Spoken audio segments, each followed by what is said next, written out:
Avant de plonger dans cette histoire incroyable, pensez à vous abonner à la chaîne et à activer la cloche. Ici, chaque récit a quelque chose à dire, et vous ne voudrez pas en manquer un seul. Le soleil se levait sur la capitale, projetant une lumière dorée sur les façades imposantes du palais législatif. Marcus Jefferson, sénateur respecté de l'État, ajustait sa cravate devant le miroir de sa limousine noire. À 42 ans, il avait gravi les échelons de la politique avec intégrité, détermination et un sens profond de la justice. Sa carrière avait toujours été marquée par son engagement envers sa communauté, et il était devenu un symbole d'espoir pour ceux qui croyaient encore en l'égalité. Ce matin-là, Marcus se rendait à une réunion cruciale sur la réforme de la justice pénale. Ses assistants l'accompagnaient, préparant les documents et les notes pour le débat.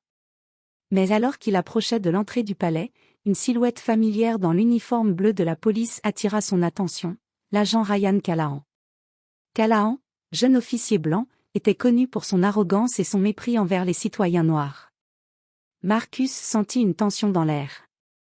Sans raison apparente, Callahan s'avança vers la limousine, scrutant Marcus avec suspicion. « Descendez de votre voiture, monsieur. J'ai besoin de vérifier vos papiers, ordonna-t-il d'un ton sec et autoritaire.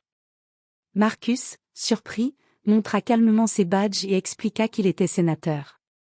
Mais l'agent, ignorant son statut, continua à le défier devant les passants et les journalistes qui commençaient à filmer la scène. Ce qui devait être un simple trajet vers le travail allait rapidement se transformer en humiliation publique. Les insultes voilées et les regards méprisants de Callahan étaient une mise en scène de pouvoir, un rappel cruel des barrières que Marcus et tant d'autres de sa communauté devaient encore affronter. Dans ce moment de tension, Marcus prit une profonde inspiration. Il savait que ce qui se jouait devant lui n'était pas seulement une confrontation personnelle, mais un symbole de la lutte contre le racisme institutionnel. Ce jour-là, sa dignité serait mise à l'épreuve, et il comprendrait que sa force ne résidait pas seulement dans sa position politique, mais dans sa capacité à rester calme, digne et déterminé face à l'injustice. Le destin venait de frapper à sa porte, et Marcus Jefferson était prêt à répondre. Marcus Jefferson venait à peine de descendre de sa limousine que l'agent Ryan Callahan s'avança vers lui, le regard dur et l'attitude provocante. L'air matinal de la capitale semblait soudain pesant, chargé de tension. Les passants, intrigués, ralentissaient leur marche pour observer ce qui se passait. « Monsieur, descendez de votre véhicule immédiatement. Je dois vérifier votre identité, » ordonna Callahan, sa voix ferme résonnant sur la place du palais législatif. Marcus leva les mains, calmement, et montra son badge de sénateur. « Je suis le sénateur Marcus Jefferson. Je me rends à une réunion officielle. Je peux vous montrer tous mes papiers si nécessaire, dit-il d'un ton mesuré mais autoritaire. Callahan fronça les sourcils. Peu importe qui vous êtes. Vous avez l'air suspect, et je fais mon travail. Son ton laissait transparaître un mépris évident, une condescendance basée uniquement sur la couleur de la peau de Marcus. Marcus sentit un mélange de colère et de désolation monter en lui, mais il se força à rester calme. Il savait que céder à l'énervement ne ferait qu'aggraver la situation. « Agent Callahan, je vous demande de respecter la loi et mon statut officiel. »« Je ne suis en aucun cas un suspect, » répondit-il, sa voix ferme mais contrôlée. L'agent Callahan ricana, un rire sec et méprisant qui attira l'attention des premiers journalistes présents. « Vous pensez que votre titre vous protège ? Ici, tout le monde est égal devant la loi, même vous, » lança-t-il, les yeux plissés. Sans prévenir, Callahan se pencha vers la portière de la limousine et tenta d'ouvrir la porte pour forcer Marcus à descendre. Des passants commencèrent à filmer avec leur téléphone. La scène, déjà tendue, prenait des airs de scandale public. Marcus, gardant son calme, fit un pas en arrière et leva les mains. « Je vous assure, agent, que toute tentative d'abus de pouvoir sera rapportée. » Son regard perçant ne quittait pas celui de Callahan, défiant l'arrogance de l'officier. Mais Callahan, ignorant toute raison et toute autorité, continua de le provoquer. « Descendez maintenant, ou je vous arrête pour obstruction. » À cet instant, Marcus comprit que ce n'était plus une simple confrontation. C'était un test de dignité et de courage, un moment qui allait montrer combien la justice pouvait être manipulée par ceux qui abusent de leur pouvoir. Et devant la foule et les caméras, Marcus Jefferson s'apprêtait à affronter une humiliation publique qui marquerait le début d'une lutte plus grande que lui. La foule s'était agrandie autour de la limousine. Des passants arrêtés sur le trottoir observaient, certains choqués, d'autres curieux, tandis que leur téléphone capturait chaque instant de la scène. Les journalistes accouraient, installant rapidement leurs caméras et microphones pour couvrir l'incident. Le soleil du matin brillait sur la place, mais l'air semblait soudain plus lourd, comme chargé de tension et d'injustice. L'agent Ryan Callahan, le visage crispé par son arrogance, ne montrait aucun signe de recul. Il pointa Marcus du doigt, le défiant publiquement. « Vous croyez que votre titre vous met au-dessus des lois ? Ici, tout le monde doit se plier aux règles. Même vous, sénateur. » Marcus Jefferson respira profondément. Il savait que céder à la colère ne ferait qu'alimenter la humiliation orchestrée par Callahan. « Agent Callahan, je suis un serviteur public. Mon rôle est de respecter la loi et de représenter mes concitoyens. Je ne suis pas un criminel, dit-il calmement, sa voix résonnant avec dignité malgré l'humiliation croissante. Callahan éclata d'un rire sec et méprisant. Vous avez l'air de tous ces politiciens arrogants. Vous croyez que l'autorité vous protège ? Descendez de votre voiture immédiatement, ou je vous mets en état d'arrestation pour obstruction. Des passants commencèrent à murmurer entre eux, choqués par le comportement de l'agent. Certains prenaient la défense de Marcus, d'autres restaient silencieux, intimidés par l'uniforme et le pouvoir apparent de Callahan. Marcus, avec une patience presque surhumaine, tenta de raisonner l'agent une dernière fois. « Agent, il n'y a aucune raison légale pour me traiter ainsi. Cette humiliation publique n'est pas seulement injuste pour moi, mais elle ternit également l'image de la police et de notre démocratie. » Callahan, visiblement irrité par la retenue et le calme de Marcus, leva les menottes et les agita devant la foule. « Descendez, maintenant, » ordonna-t-il, sa voix froide et autoritaire. À ce moment précis, les caméras captèrent le visage de Marcus, calme, digne, mais marqué par la colère contenue. Les murmures de la foule se transformèrent en indignation visible. Des témoins commençaient à filmer la scène en direct, postant sur les réseaux sociaux. L'histoire d'un sénateur noir humilié par un policier blanc commençait à se répandre comme une traînée de poudre. Marcus savait que chaque seconde de cette humiliation serait scrutée par le pays entier. Il comprit que l'enjeu dépassait sa propre dignité, il s'agissait de dénoncer un racisme systémique, une injustice institutionnelle. Et dans ce moment critique, il décida de rester ferme, déterminé à transformer cette épreuve en une bataille pour la justice et l'égalité. L'air était électrique. La foule, maintenant danse autour de la limousine noire, retenait son souffle tandis que l'agent Ryan Callahan se préparait à franchir la dernière limite. Marcus Jefferson, bien que calme, sentait son cœur battre plus fort. Chaque instant de cette confrontation était documenté par des téléphones, des caméras de journalistes et des regards effarés. « Descendez immédiatement, ou je n'aurai pas le choix », répéta Callahan, d'un ton autoritaire et froid. Puis, sans attendre de réponse, il tenta de forcer la portière. Marcus, toujours digne, fit un pas en arrière et leva les mains. « Agent, je vous le demande une dernière fois, il n'existe aucune raison légale pour procéder à mon arrestation. Je vous conseille de respecter la loi et mon immunité, » dit-il calmement, chaque mot résonnant avec force et autorité. Mais Callahan, aveuglé par son arrogance et son mépris, ignora ces paroles. « Assez !» cria-t-il en sortant ses menottes. La foule écarquilla les yeux alors que l'agent les brandissait devant eux. Les assistants de Marcus se précipitèrent, tentant de raisonner l'officier. « Monsieur, regardez ces papiers. C'est un sénateur. Vous n'avez aucun droit de l'arrêter. » Callahan haussa les épaules. « Peu importe votre titre. Vous allez me suivre, maintenant. » En un geste rapide, il saisit Marcus par le bras et le conduisit vers le véhicule de police stationné à proximité. Marcus résista avec dignité, ses gestes mesurés et sa voix toujours calme. « Vous êtes en train de commettre une grave violation des droits civiques, agent. Chaque mouvement est filmé. » Des murmures indignés parcoururent la foule. Certains citoyens crièrent des protestations, tandis que d'autres tentaient d'appeler les médias et la police supérieure pour dénoncer l'abus de pouvoir.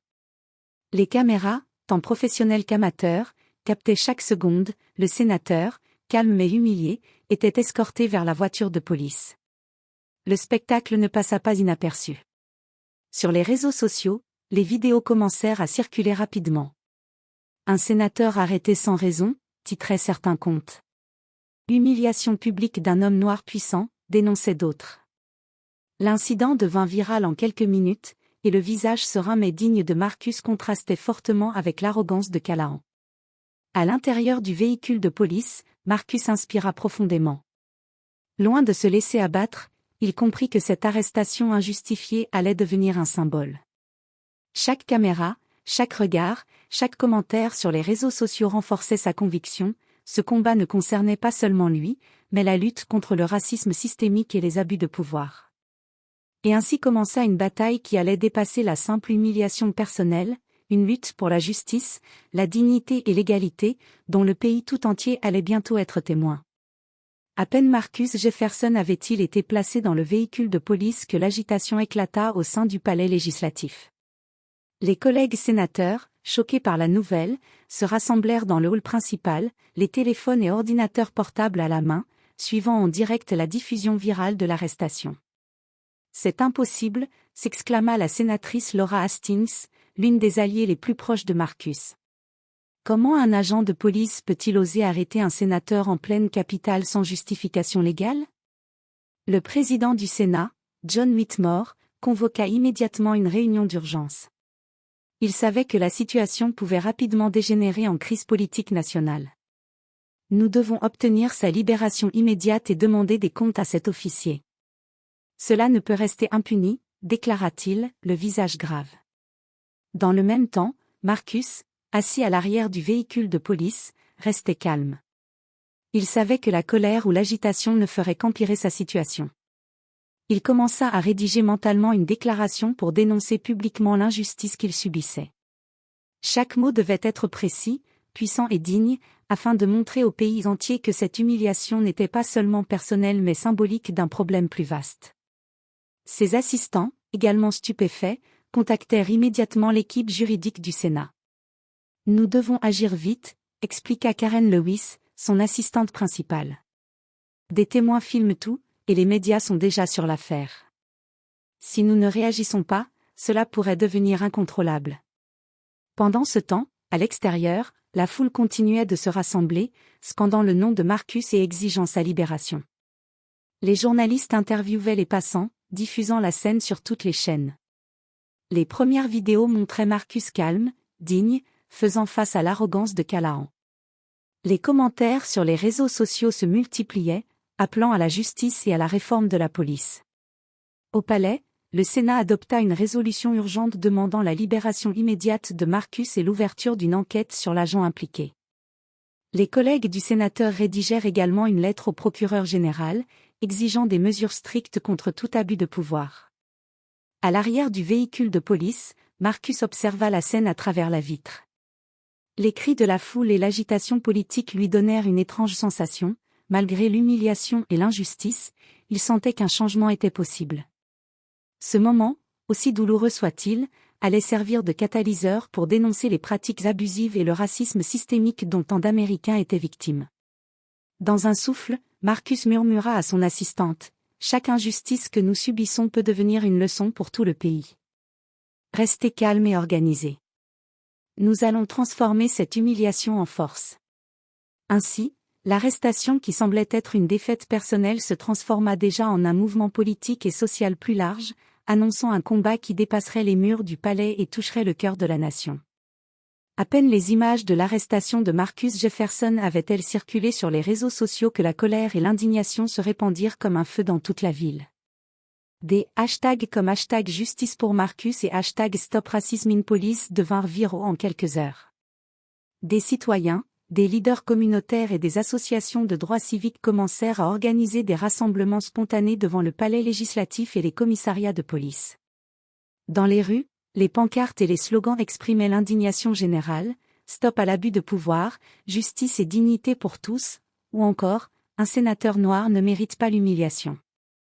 Les manifestants, pacifiques mais déterminés, criaient le nom de Marcus, montrant leur solidarité et leur soutien. Les médias nationaux et internationaux se saisirent de l'histoire. Les chaînes de télévision diffusaient en boucle les images de Marcus, calme et digne face à l'agent Callahan, tandis que les réseaux sociaux relayaient les commentaires indignés de milliers d'internautes. Chaque vidéo postée ajoutait une pression croissante sur les autorités pour agir rapidement. À l'intérieur du palais législatif, les collègues de Marcus étaient également mobilisés. Des réunions d'urgence se tenaient, les téléphones ne cessaient de sonner, et les emails d'avocats, journalistes et citoyens affluaient pour exprimer leur soutien. Les sénateurs comprirent que l'affaire ne pouvait plus être ignorée. Elle touchait non seulement Marcus, mais l'ensemble de la communauté noire et la crédibilité de la police. Pendant ce temps, Marcus, toujours dans le véhicule de police, prenait note de chaque détail. Chaque témoignage, chaque message de soutien, chaque cri de la foule lui donnait la force de rester calme et concentré. Cela dépasse ma personne, pensa-t-il. C'est la dignité de toute une communauté qui est en jeu. Les premiers leaders communautaires, comme le révérend Samuel Carter, prirent la parole devant les manifestants. Nous ne pouvons pas rester silencieux face à l'injustice. Aujourd'hui, c'est Marcus Jefferson, mais demain, cela pourrait être n'importe qui. Restons unis et pacifiques, mais fermes dans notre demande de justice. Alors que la journée avançait, l'ampleur du soutien populaire devint incontestable. Les réseaux sociaux, les manifestations et les médias formaient un mouvement combiné, amplifiant chaque détail de l'injustice et mettant une pression énorme sur les autorités. Ce soutien massif annonçait que l'arrestation injustifiée de Marcus Jefferson allait avoir des répercussions nationales, et qu'une réponse politique et judiciaire serait inévitable. Dans le calme relatif du véhicule de police, Marcus ferma les yeux un instant et inspira profondément. Il savait que le combat venait de commencer, et que cette vague de solidarité populaire allait jouer un rôle décisif dans la lutte pour la justice. À peine Marcus Jefferson avait-il été libéré sous caution que son équipe d'avocats commença à élaborer une stratégie pour attaquer l'agent Ryan Callahan et la police en justice. Chaque détail de l'arrestation avait été enregistré par les caméras des journalistes et les téléphones des passants, fournissant des preuves irréfutables d'un abus de pouvoir motivé par la couleur de sa peau. Dans les bureaux du Sénat, Marcus se réunit avec son équipe juridique, composée de spécialistes des droits civiques et d'experts en justice administrative. Karen Lewis, son assistante, faisait défiler les vidéos et les images des réseaux sociaux sur un grand écran. Chaque mouvement de Callahan est documenté. Les témoins sont prêts à témoigner. Nous avons une affaire solide, expliqua-t-elle. Le principal avocat de Marcus, David Reynolds, prit la parole.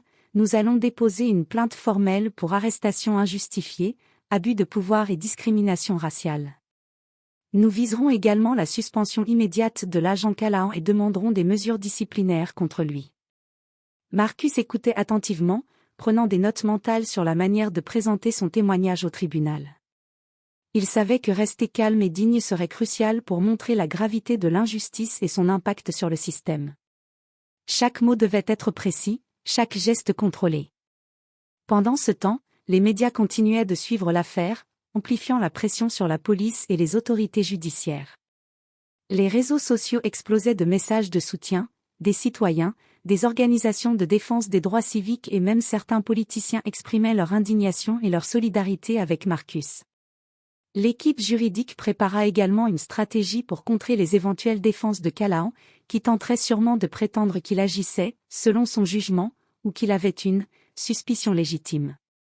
Chaque vidéo, chaque témoignage et chaque document administratif serait utilisé pour démontrer que l'arrestation n'avait aucun fondement légal.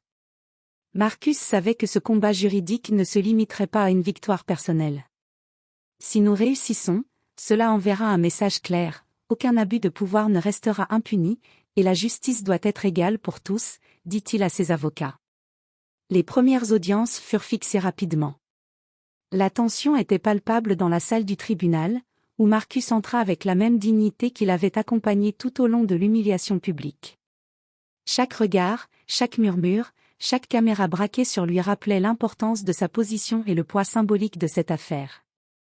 Ainsi commença le combat juridique, une bataille stratégique et méthodique, où chaque document, chaque preuve et chaque parole prononcée pourrait contribuer à faire tomber un abus de pouvoir et à défendre non seulement la dignité de Marcus Jefferson, mais celle de tous les citoyens confrontés à l'injustice. Alors que le combat juridique s'intensifiait, l'équipe de Marcus Jefferson commença à fouiller dans le passé de l'agent Ryan Callahan. Rapidement, des dossiers internes et des plaintes antérieures firent surface, révélant un schéma troublant d'abus de pouvoir et de discrimination raciale. Callahan avait déjà été impliqué dans plusieurs affaires où des citoyens noirs avaient été arrêtés ou intimidés sans raison valable. Certaines plaintes avaient été ignorées ou minimisées, permettant à l'officier de poursuivre ses méthodes autoritaires. Chaque document consulté renforçait la détermination de Marcus et de ses avocats. Lors d'une conférence de presse organisée par l'équipe juridique, Marcus prit la parole devant un parterre de journalistes et de caméras. « Il ne s'agit pas seulement de mon arrestation », déclara-t-il d'une voix ferme et contrôlée. Il s'agit de l'abus de pouvoir et du racisme systémique qui affectent notre société depuis trop longtemps. L'agent Callahan n'agit pas isolément, son comportement est symptomatique d'un problème profond au sein de notre institution policière. Les médias relayèrent rapidement les révélations. Les journalistes dévoilèrent les anciens dossiers disciplinaires de Callahan, les plaintes de citoyens et les témoignages anonymes d'autres policiers dénonçant son arrogance et ses préjugés. L'opinion publique se mit à dénoncer la tolérance institutionnelle envers un comportement clairement abusif. Dans le même temps, les collègues de Marcus et plusieurs élus commencèrent à demander une enquête officielle sur la conduite de Callahan et la supervision de la police. Des lettres furent envoyées au procureur général et au ministère de la Justice, exigeant des sanctions immédiates et des réformes. Pour Marcus, ces révélations étaient à la fois une victoire et un rappel de la gravité du combat. Ce que nous avons dévoilé aujourd'hui montre que cette affaire n'est pas un incident isolé, expliqua-t-il à ses avocats. Elle expose un système qui permet à certains d'abuser de leur pouvoir sans craindre les conséquences. Nous devons continuer jusqu'au bout, pour moi, mais surtout pour tous ceux qui subissent ces injustices silencieusement. L'agent Callahan, de son côté, se retrouva sous un feu croisé médiatique et judiciaire. Son arrogance laissait place à la nervosité, ses avocats tentaient de limiter les dégâts, mais la pression publique et les preuves accumulées rendaient sa défense de plus en plus fragile. Cette journée marqua un tournant, l'affaire de Marcus Jefferson n'était plus seulement celle d'un sénateur humilié, mais un symbole national de la lutte contre le racisme institutionnel et l'abus de pouvoir. Et le pays entier commençait à observer attentivement, attendant que justice soit faite. Le matin du procès, la salle du tribunal était remplie d'une atmosphère tendue et solennelle. Des journalistes, des manifestants et des observateurs venus de tout le pays étaient présents, certains portant des pancartes de soutien à Marcus Jefferson. La lumière filtrant à travers les hautes fenêtres semblait accentuer chaque détail, chaque regard, chaque expression. Marcus entra, calme et digne, vêtu d'un costume sombre parfaitement ajusté. Son regard parcourut la salle, croisant celui de l'agent Ryan Callahan, qui affichait une nervosité masquée par un faux air de supériorité. Chaque pas de Marcus résonnait comme un message silencieux, la dignité et la vérité pouvaient tenir tête à l'injustice. Son avocat, David Reynolds, prit la parole devant le juge pour présenter le cas. « Votre honneur, nous allons démontrer que l'agent Callahan a arrêté le sénateur Jefferson sans aucune raison légale, motivé par des préjugés raciaux, et en violation directe de ses droits constitutionnels. » Marcus fut appelé à témoigner. Debout, devant le juge et la cour, il raconta calmement les événements de cette matinée fatidique. Chaque détail était précis, le comportement provocateur de Callahan, les insultes voilées et le mépris public, la tentative d'ouverture forcée de la portière, et enfin, l'arrestation injustifiée. « J'ai essayé de rester calme et respectueux », expliqua Marcus, sa voix ferme mais mesurée. Mais ce qui s'est passé n'était pas seulement un affront personnel. C'était un abus de pouvoir et un acte de discrimination raciale manifeste. Les témoins appelés à la barre, passants, journalistes et collègues du Sénat, corroborèrent ces propos. Les vidéos et images capturées par les téléphones et les caméras furent présentées comme preuve irréfutable. Chaque image montrait l'agent Callahan agissant avec arrogance et mépris, ignorant la loi et l'autorité de Marcus. Lors de son témoignage, Marcus resta maître de lui-même, chaque mot prononcé avec dignité. Le contraste entre son calme et l'attitude nerveuse et arrogante de Callahan était frappant. La cour, le public et les médias présents étaient captivés par cette démonstration de courage et de maîtrise. À la fin de la journée, le juge annonça qu'il prendrait le temps d'examiner toutes les preuves avant de rendre sa décision. Mais dans les couloirs du tribunal, les murmures de soutien et d'admiration pour Marcus se faisaient entendre. Les réseaux sociaux relayèrent en direct des extraits du témoignage, et la pression publique sur la police et Callahan atteignait son paroxysme. Ce jour-là, Marcus Jefferson avait prouvé quelque chose de fondamental, que même face à l'humiliation publique et à l'abus de pouvoir, la dignité, le courage et la vérité pouvaient tenir tête à l'injustice. Et que le combat pour la justice allait au-delà d'une simple affaire personnelle, il concernait toute une nation. Quelques jours après la confrontation au tribunal, l'attente était insoutenable. La nation entière suivait de près le procès, et chaque média relayait les rumeurs et analyses. Dans la salle du tribunal, une tension palpable flottait alors que le juge entrait pour annoncer sa décision. Marcus Jefferson, toujours calme et digne, s'assit droit, ses mains croisées sur ses genoux. Les journalistes prenaient des notes frénétiques, les caméras braquées sur chaque visage, capturant chaque détail de l'instant. Ryan Callahan, quant à lui, semblait plus nerveux que jamais, conscient que la vérité avait été exposée et que sa position était fragile. Le juge prit la parole avec gravité, après avoir examiné toutes les preuves, y compris les témoignages, les vidéos et les documents internes. Il est clair que l'arrestation du sénateur Marcus Jefferson était injustifiée et motivée par des préjugés raciaux. Un murmure parcourut la salle, mêlé de soulagement et d'admiration. Les visages des collègues de Marcus s'illuminèrent, et certains journalistes laissèrent échapper de petits signes d'émotion. Le juge poursuivit, l'agent Ryan Callahan est suspendu de ses fonctions et fera l'objet d'une enquête disciplinaire approfondie. Ces actions constituent un abus grave de pouvoir et un manquement à l'éthique professionnelle. Marcus s'inspira profondément. La justice avait parlé, mais au-delà de la sanction infligée à Callahan, c'était la reconnaissance d'un principe fondamental: la dignité et l'égalité ne peuvent être bafouées impunément. À l'extérieur du tribunal, une foule de citoyens et de militants se rassemblait, acclamant la décision. Les manifestants brandissaient des pancartes et scandaient le nom de Marcus. Sur les réseaux sociaux, des millions de messages affluaient, célébrant cette victoire symbolique et appelant à un changement durable au sein de la police. Marcus prit la parole devant la presse, sa voix ferme et déterminée: « Cette victoire n'est pas seulement la mienne. Elle appartient à tous ceux qui ont subi l'injustice et la discrimination. Elle montre que lorsque nous faisons face à l'injustice avec courage et dignité, le changement est possible. Mais notre travail ne s'arrête pas ici. Nous devons continuer à lutter pour une réforme réelle et durable. » Callahan, désormais sous enquête et largement discrédité, quittait le tribunal sous un silence pesant, conscient que sa carrière venait de subir un revers irréversible. Ce jour-là, Marcus Jefferson ne célébra pas seulement une victoire personnelle, mais un triomphe symbolique de la justice sur l'arbitraire, de la dignité sur l'humiliation, et de la vérité sur la discrimination. L'histoire de son arrestation injustifiée devint un exemple national, un rappel que la justice peut l'emporter lorsque le courage et la persévérance s'allient à la vérité. Quelques semaines après le verdict, Marcus Jefferson reprenait ses fonctions au Sénat avec un mélange de sérénité et de détermination renforcée. L'affaire de son arrestation injustifiée avait secoué la nation, mais elle avait également inspiré un élan de solidarité et de mobilisation pour la justice et l'égalité. Dans son bureau, Marcus réfléchissait à l'ampleur du combat qu'il venait de mener. Chaque réunion, chaque témoignage, chaque manifestation avait contribué à changer le regard du public sur les abus de pouvoir et le racisme institutionnel. Il savait que la victoire judiciaire n'était qu'une étape, et que la réforme réelle nécessiterait un engagement constant. Avec son équipe, Marcus commença à élaborer un projet de loi visant à renforcer les contrôles sur les actions policières et à protéger les citoyens contre les abus. Il travailla étroitement avec des leaders communautaires, des experts en justice et des collègues élus, transformant sa propre expérience en un instrument de changement durable.